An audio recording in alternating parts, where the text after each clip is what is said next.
అంతకుముందు వరకు నేను నీకు నార్మల్ ఫ్యాన్ని. మొన్న కన్నడ ఇండస్ట్రీలో జరిగిన ఇన్సిడెంట్ తర్వాత I became super fan of. కానీ ఆ రోజు నాకు ఐ థింక్ అంతకంటే ఎక్కువ నన్ను ఎవరు షేక్ చేయలేరని అన్నట్టు ఉంది నాకు ఆ పొజిషన్. ఆ 10 మంది అక్కడ ఎందుకు వచ్చారు, వాళ్ళని అక్కడ ఎవరు పంపించారనేది మాకు తెలియదు కదా. అంటే ఎవరైనా పంపించారంటే వాళ్ళే ఏంటి పైనుంచి దిగిపోయారా ఏంటి? నేను ఛాలెంజ్ చేస్తానండి. ఎవరో నేను పబ్లిసిటీ కోసం చేస్తున్నాను, నీకేమైనా సిగ్గుందా? నేను ఒక సినిమా చేసి ఇంతకంటే బెటర్ సినిమా నాకు థియేటర్ రాదు అని నేను ఒప్పుకుంటున్నా. ఒరిజినల్ ఫిల్మ్స్ ఎవరు అటెంప్ట్ చేయని సినిమాలు కానీ థియేటర్లో మిమ్మల్ని ఎంగేజ్ చేసిన సినిమా మనం తీసుకొస్తే జనాలు చూస్తారని నమ్మకం ఈ చిన్న సినిమా మళ్ళీ నాకు వచ్చేస్తాను. సక్సెస్ అంటే ఏంటి? What is success? నేను కరెక్ట్గా చేశానని కమల్ హాసన్ గారు నన్ను కౌగులించుకు చెప్పడం నా లైఫ్లో నేను మర్చిపోలేని ఒక ఎక్స్పీరియన్స్. 20 years ఆఫ్ ఇండస్ట్రీ, దానికి ముందు నుంచే ఉన్నారు యాజ్ ఎన్ ఐడి. కన్నెత్తలు ముట్టిమిట్టాల్లో కూడా మీరు ఐడిగా ఉన్నారు. 20 years ఆఫ్ ఇండస్ట్రీలో ఒకటే ఇండస్ట్రీలో ఉన్నారు, ఎన్నో ఫేస్ చేశారు. ఈ మార్నింగ్ కూడా లేచి ఇంత యాక్టివ్గా పరిగెడుతున్నారు అంటే what is that only driving force? This is my favourite thing అండి. నాకు cinema is my favourite thing. నాకు మీకు ఒక చిన్నప్పుడు ఒక ఫేవరెట్ టాయ్ ఉంటుంది కదా, దాని పక్కనే మీరు ఉంటారు, ప్రతిరోజు దాన్ని పట్టుకుని మీరు పడుకుంటారు. Cinema is like that for me. నాకు తల్లిదండ్రి దాటి ఒక రిలేషన్షిప్ సినిమాతో ఉంది. అండ్ నేను సినిమాలో లైఫ్ లాంగ్ ఉంటానని నేను 15 వయసు ఉన్నప్పుడు చెప్పాము అమ్మ నాతో. సో అప్పుడే ఒక తెలియని కాన్ఫిడెన్స్, ఇదే నా లైఫ్, ఇక్కడే ఉంటానని. అండ్ 21 నుంచి ఉన్నాను ఈ ఇండస్ట్రీలో, ఏజ్ ఆఫ్ 21 నుంచి. సో 23 years అయిపోయినాయి. అండ్ ఈ 23 years నా హాఫ్ ఆఫ్ మై లైఫ్ కంటే ఎక్కువ. సో ఇట్స్ ఎవ్రీథింగ్ అని చెప్పాలి కదా. ఇది నాకు పెళ్లి కాలే, బట్ అలాంటి ఒక more than half your life మీరు ఒకే విషయంతో ఉంటే అది ఇట్స్ మెంట్ టు బి అంటారు కదా. So cinema is my soulmate. And అందుకే నాకు కాన్ఫిడెన్స్కి సిద్ధార్థ్కి ఎప్పుడు తక్కువ ఉండలేదు, అది అందరూ చెప్తారు. కానీ ఎనర్జీ ఎక్కడి నుంచి వస్తుందంటే నేను చేస్తున్న పని నేను ఇష్టపడి చేస్తున్నాను. ఎవరు చెప్పి నేను చేయట్లేదు, సర్వైవల్ కోసం అస్సలు చేయట్లేదు, డబ్బుల కోసం అయితే చేయట్లేదు. ఎప్పుడు లేదు. స్టార్టింగ్ డేస్లో ఫస్ట్ నుంచి ఛాన్సే లేదు. నేను నా ఫస్ట్ 2000 రూపీస్ నెలకి జీతం వచ్చినప్పుడు కూడా ఇంటికే పంపి చేస్తాను. నేను నాకు పెద్దగా ఖర్చులు ఉండవు. బట్ హీరో అంటే మెయింటెనెన్స్ ఉండాలి, ఇవన్నీ you don't believe in that? Hero maintenance అంటే నాకు జనరల్గా నా చుట్టూ ఇద్దరు ఉంటే చాలు, దానికి పైన ఉంటే నాకు చిరాకు దొరుకుతుంది. సో నేను ఎవరిని నాకు ఈ పెద్ద పెద్ద బిల్ 5 10 అంటే నాకే చిన్నగా సిగ్గు రావటం, కొంచెం మొహమాట పడతాను. I like to be by myself, privacy ఇష్టం నాకు. సో హీరో మెయింటెనెన్స్ అంటే ఎంత మెయింటైన్ చేసినా ఇంతే తినగలం కదా, ఇది తినలేము కదా, ఈ చేతుల్లోనే తినాలి కదా. సో మెయింటెనెన్స్ చిన్నప్పటి నుంచి అంతే. అంటే ఒక హీరోకి ఆడియన్స్కి ఉన్న రిలేషన్ యాజ్ యూ సెడ్ ఇందాక, అది ఎప్పుడు స్ట్రైట్గానే ఉంటుంది. మంచి సినిమా తీసారా, హిట్ ఇస్తాం. ఫ్లాప్ సినిమా తీసారా, వాళ్ళు 250 రూపీస్ టికెట్ కొనేందుకు ఎన్ని తిట్టాలో అన్ని తిట్టేసి వెళ్ళిపోతారు. అంటే ఈ క్వశ్చన్ ఆన్సర్ చేసే ముందు, అంటే అంతకుముందు వరకు నేను నీకు నార్మల్ ఫ్యాన్ని. మొన్న కన్నడ ఇండస్ట్రీలో జరిగిన ఇన్సిడెంట్ తర్వాత I became super fan of you. The way you handled is very అంత హంబుల్గా, కూల్గా. I can feel that. అంటే ఒక డోర్ ఓపెన్ చేసి కొంతమంది మీదకి వచ్చేసి సంబంధం లేకుండా మాట్లాడుతున్నప్పుడు that embarrassing situation is very tough to handle. The way you handle, పద్ధతిగా లేచి మీ నమస్కారం చేసి చాలా హంబుల్గా వెళ్ళిపోయారు. How did you handle that? కాదు, ఇది చాలా మంది అడిగారు. నాకు నిజంగా ఆ రోజు అది జరగబోతుందని అస్సలు ఐడియా లేదు. సో ఒక యాక్టర్గా నేను రిహర్సల్ లేకుండా ఒక్క సీన్ కూడా యాక్ట్ చేయట్లేదు నా కెరియర్లో. ఏం చేయబోతున్నాం ముందే డిస్కస్ చేసి ఏం మాట్లాడాలి, అది ఎలా మాట్లాడుతున్నాం అని ఆలోచించి కరెక్ట్గా రిహర్స్ చేసి మేము షూట్కి వెళ్తాం. కొన్నిసార్లు స్టేజ్లో మాట్లాడుతున్నప్పుడు కొంచెం ఆన్ ద స్పాట్లో ఇంప్రొవైజ్ చేసి కొంచెం ఫాస్ట్గా ఆలోచించి మాట్లాడే విషయం వస్తుంది. నాకు స్టేజ్లో మైక్ పట్టుకుని మాట్లాడడం పెద్ద కష్టం అనిపించదు, చిన్నప్పటి నుంచి చేస్తున్నాను. వాగుతున్నాను కూడా చెప్పొచ్చు. కానీ ఆ రోజు నాకు ఐ థింక్ అంతకంటే ఎక్కువ నన్ను ఎవరు షేక్ చేయలేరని అన్నట్టు ఉంది నాకు ఆ పొజిషన్. నేను ఆల్రెడీ చూసేసా. ఎందుకంటే సొంతంగా సినిమా చేస్తున్నప్పుడు అది ఎక్కడో ఒక పేరెంటల్ ఫీలింగ్ అనుకుంటా. నా సినిమా, నా బిడ్డ. ఇక్కడ నేను నా ఈగో మీద, న్యాయం మీద, నిజాయితీ మీద ఫైట్ చేస్తుంటే అది ఎక్కడికైనా వెళ్ళొచ్చు ఆ ఫైట్. ఎవరైనా వచ్చి రాళ్ళు పట్టుకుని కొట్టొచ్చు నన్ను, ఎవరైనా కొట్టొచ్చు కదా, ఎవరైనా పొట్టి చెంప మీద ఇలా ఇస్తే నేనేం చేస్తాను? నా సెక్యూరిటీ వాళ్ళు ఎవరు లేరు పక్కన, నేను ఒంటరిగా ఉన్నప్పుడు. సో నాకు తెలియదు నిజంగా, నాకు ఆ టైంలో ఎంతో చూసాం, దీన్ని కూడా ఫేస్ చేస్తాం అనే ఒక సైలెంట్ కాన్ఫిడెన్స్ వచ్చిందా నాకు తెలియదు. ఎందుకంటే ఆ రోజు ఫైనాన్షియల్ లాస్ అయింది, ఆ ఈవెంట్ సరిగా జరగలేదు, ఆ రోజు ఏ బందిగింది ఏం లేదు. కానీ అండ్ అక్కడ 10 మంది వచ్చారు. కర్ణాటకలో నాకు ఎవరితో ఏం ప్రాబ్లం లేదు. నాకు బెంగళూరులో కూడా అంతమంది చాలా మంది ఫ్యాన్స్ ఉన్నారు. నాకు అక్కడ ఇండస్ట్రీలో ఎవరితో ప్రాబ్లం లేదు. ఆ రోజు రాత్రి నేను పునీత్ రాజ్ కుమార్ గారు ఫ్యామిలీతో నా సినిమా చూడాల్సింది కన్నడలో. నేను ఫస్ట్ టైం కన్నడ మాట్లాడింది. సో నాకు అందరూ ఫ్రెండ్సే. ఆ 10 మంది అక్కడ ఎందుకు వచ్చారు, వాళ్ళని అక్కడ ఎవరు పంపించారనేది మాకు తెలియదు కదా. అంటే ఎవరైనా పంపించారు అనుకో, ఎవరు తెలియదు అంటే నాకు తెలియదు అంటున్నారు కదా, నాకు తెలియదు. పంపించారంటే వాళ్ళే ఏంటి పైనుంచి దిగిపోయారా ఏంటి, ఏదో చెప్పి వచ్చారు కదా. సో దానికి నాకు సంబంధమే లేదు. ఇంకా దారుణం, ఎవరో నేను పబ్లిసిటీ కోసం చేస్తున్నాను, నీకేమైనా సిగ్గుందా? నేను సొంత డబ్బులు పెట్టుకుని ఒక వెన్యూ బుక్ చేసి నా స్క్రీనింగ్ క్యాన్సిల్ అయింది, నా ప్రెస్ మొత్తం క్యాన్సిల్ అయింది, అంతా వేస్ట్ అండి. ఆ రోజు జరిగింది అంతా వేస్ట్ అయిపోయింది మాకు. అది ఒక చదివి యూట్యూబ్లో ఈడే మొత్తం పబ్లిసిటీ గురించి చేస్తుంటాడని చెప్పడం ఎంత ఈజీ. నేను చెప్తున్నాను, ఎంత నెగిటివ్గా తయారవుతున్నాను చూడండి వరల్డ్లో. సో నాకు ఇక్కడ ఎనిమీస్ అంటే ఎవరు లేరు. ఆ 10 మంది కూడా నా ఎనిమీస్ లేరు. వాళ్ళేదో వాళ్ళ టెన్షన్లో నా అరుస్తున్నారు, రిక్వెస్ట్ చేశారంట అరుస్తున్నారు అని చెప్పి. కానీ నేను నా మాట్లాడనివ్వలేదు. So it's okay. ఆ 10 మంది గురించి నేను ఎవరిని నేను ఎనిమీ చేయను. This no reason. అది ఏదో జరిగింది మన చేతుల్లో లేకుండా ఒక విషయం జరిగింది. దాని తర్వాత పెద్దోళ్ళు సారీ చెప్పారు. అది కూడా చాలా చాలా చాలా మంచోళ్ళు అందరండి. సో ఇట్స్ నాట్, ఇందులో this nothing else to discuss. కానీ ఆ టైంలో ఏమి చెప్పకుండా రియాక్ట్ అవ్వడానికి ధైర్యం ఎక్కడి నుంచి వచ్చిందంటే, నా మైండ్ ఆ ఆలోచనలో వెళ్ళట్లేదు. నా మైండ్ కొంచెం సెల్ఫ్ స్వార్థం మైండ్. నా సినిమా గురించి ఆ రోజు మాట్లాడలేకపోయాను. నేను కన్నడలో డబ్బింగ్ చెప్పింది నేను వాళ్ళకి చూపించలేకపోయాను ఆ రోజు సినిమాని. సో నా సినిమా రివ్యూ రాలేదు ఆ రోజు. ప్రెస్ వాళ్ళు అందరూ వచ్చి సినిమా చూసి రివ్యూ ఇవ్వకుండా, సినిమా చూడకుండా వెళ్ళిపోయారు. సో నాకు అదే బాధ ఆ రోజు. ఎందుకంటే ఈ చిన్న సినిమా నా కెరియర్ బెస్ట్ ఫిల్మ్ అది. సో నా కెరియర్ బెస్ట్ ఫిల్మ్లో అది జరుగుతున్నప్పుడు నాకు కొంచెం హర్ట్ అయింది అంతే. అండ్ సెకండ్, మీరు చెప్పినట్టు ఆడియన్స్తో రిలేషన్షిప్.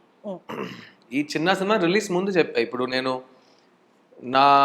ఒక రొట్ట సినిమా, చెత్త సినిమా తీసి ఆ సినిమా ఆడలేదంటే మీరు తప్పు చేశారని నేను చెప్పలేదు కదా.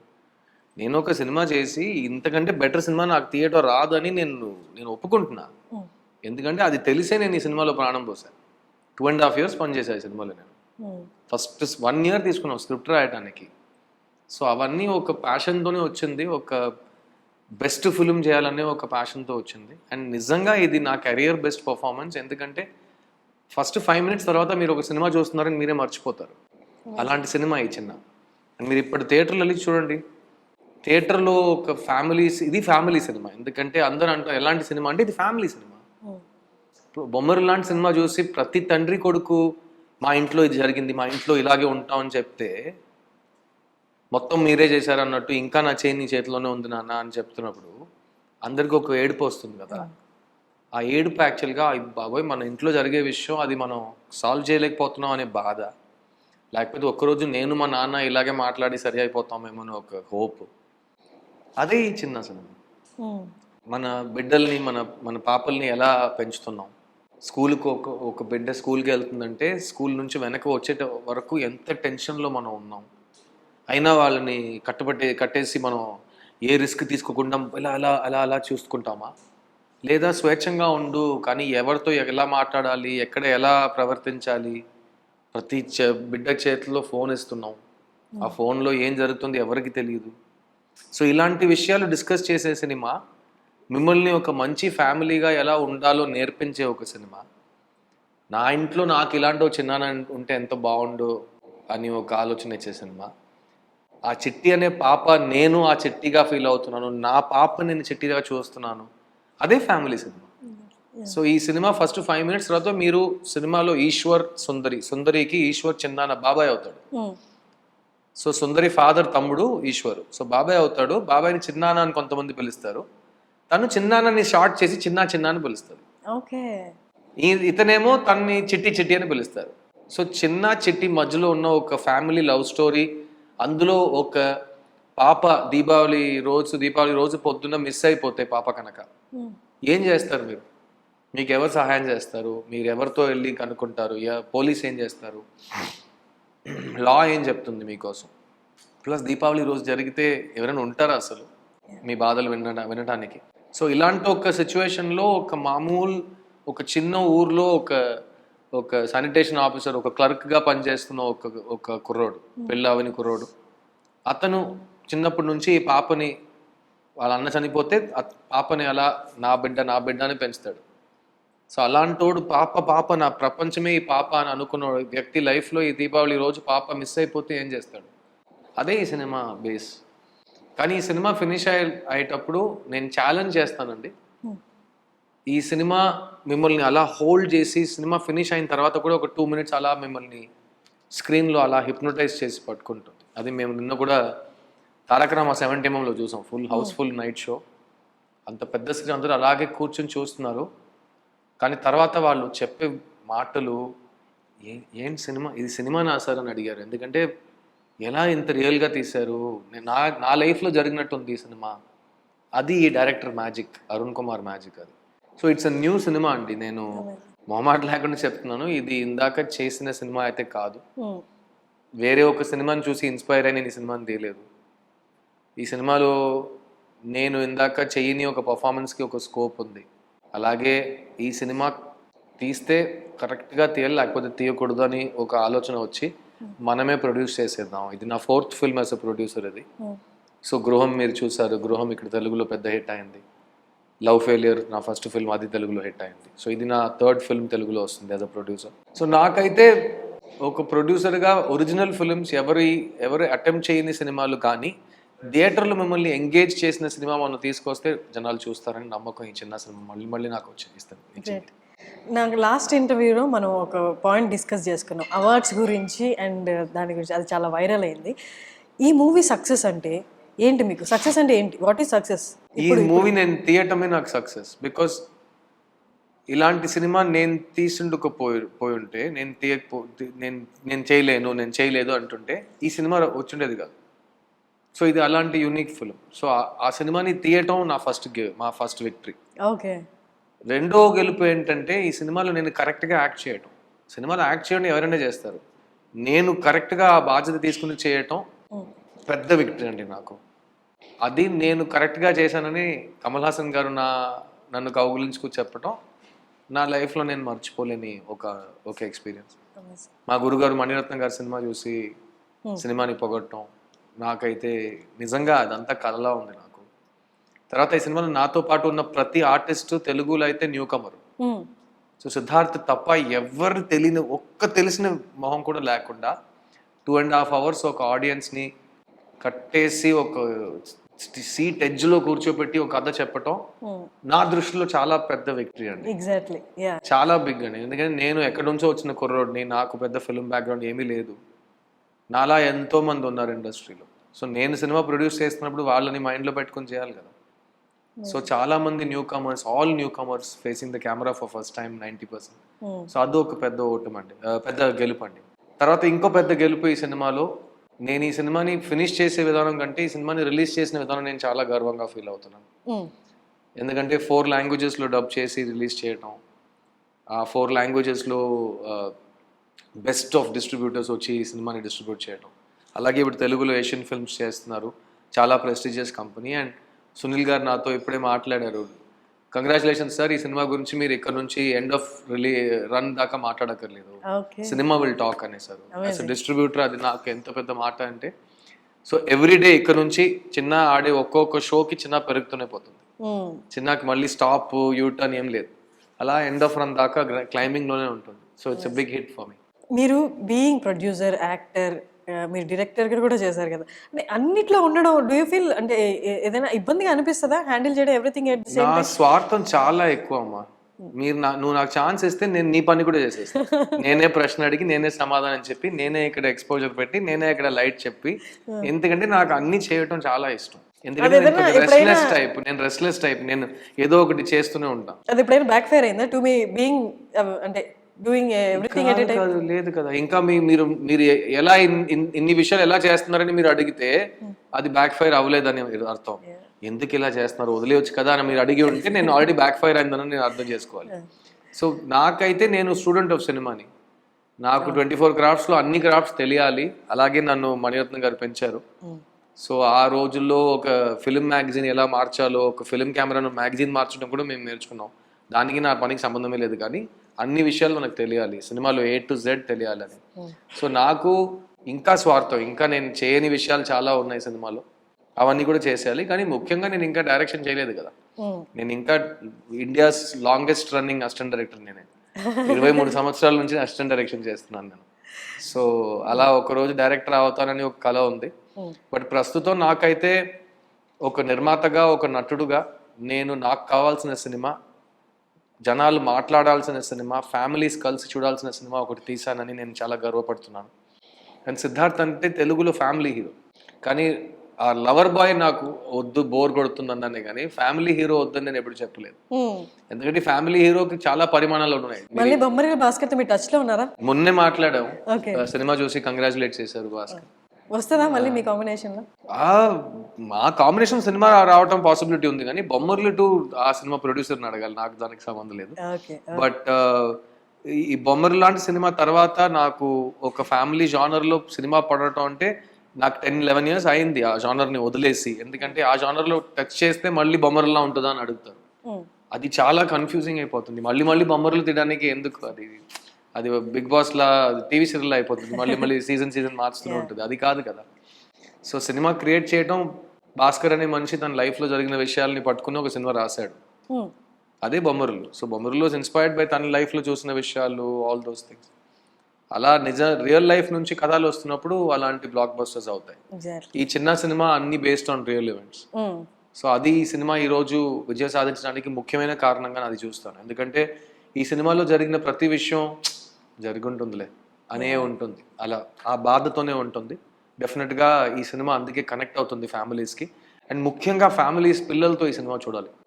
ఎందుకంటే పిల్లలు ప్రశ్నలు అడుగుతారు, ఆ ప్రశ్నలకి సమాధానం చెప్పడం మన బాధ్యత. కాబట్టి మన పిల్లల్ని ఎలా పెంచుతున్నాం, వాళ్ళ సేఫ్టీ ఎక్కడ ఉంది, వాళ్ళు ఏం చేస్తున్నారు మనకు తెలియట్లేదు. కాబట్టి వాళ్ళతో మాట్లాడాలి, పిల్లలతో మాట్లాడాలి. రోజు ఒక 5 minutes మాట్లాడండి మీ పిల్లలతో.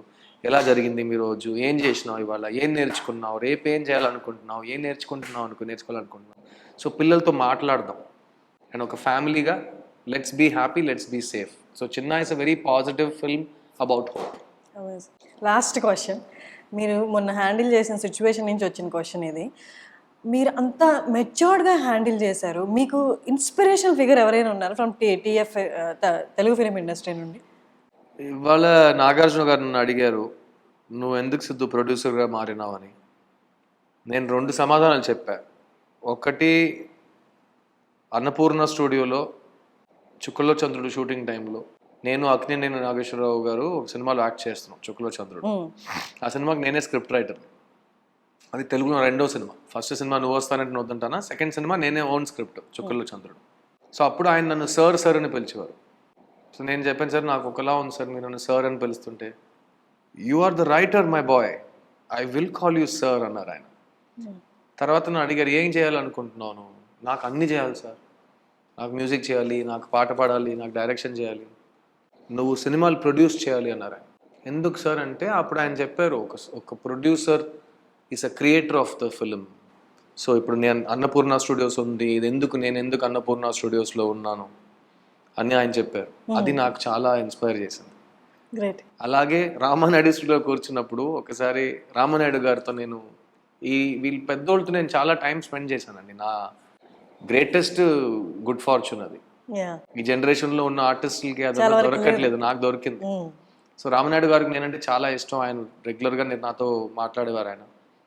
సో ఆయన చెప్పారు, నువ్వు ఒకరోజు సినిమా ప్రొడ్యూసర్ అవుతారా అని. ఎందుకు అలా చెప్తున్నారు సార్ అంటే, లేదు నీకు అన్నీ చేయాలని ఉంది, నువ్వు ఊరుకోవు, నువ్వు డెఫినెట్గా ప్రొడ్యూసర్ అవుతావు. సో ఇవాళ నాకు సత్య చెప్పాను, నేను ఇలాంటి పెద్దోళ్ళు ఆశీర్వాదంతో నేను ఇంకా బతుకున్నాను. సో చేస్తే వాళ్ళు చూపించిన మార్గంలోనే నేను నడుస్తాను కదా. సో రోల్ మోడల్స్ అంటే నాకు వీళ్ళిద్దరూ బాగా ఇన్స్పైర్ చేసిన వారు ఇండస్ట్రీలో. బట్ యాజ్ అన్ యాక్టర్ నాకు I always set this, SV Ranga Rao is my inspiration and Kamal Haasan is my inspiration. ఎందుకంటే వాళ్ళు ఆల్వేస్ యాక్టర్స్లా ఉంటారు, స్టార్స్గా ఉండరు. ప్రతి సినిమాలో ప్రీవియస్ ఫిల్మ్లో ఎంత సాధించినా దాన్ని మొత్తం మంట పెట్టేసి ఫ్రెష్గా ఒకటి చేద్దామని వాళ్ళు మళ్ళీ పుడతారు. అది ఒక నటుడికి లక్షణ, ఒక మంచి గౌరవం ఇచ్చే విషయం. సో వాళ్ళు నా role models. Great. Thank you so much. Thank you so much.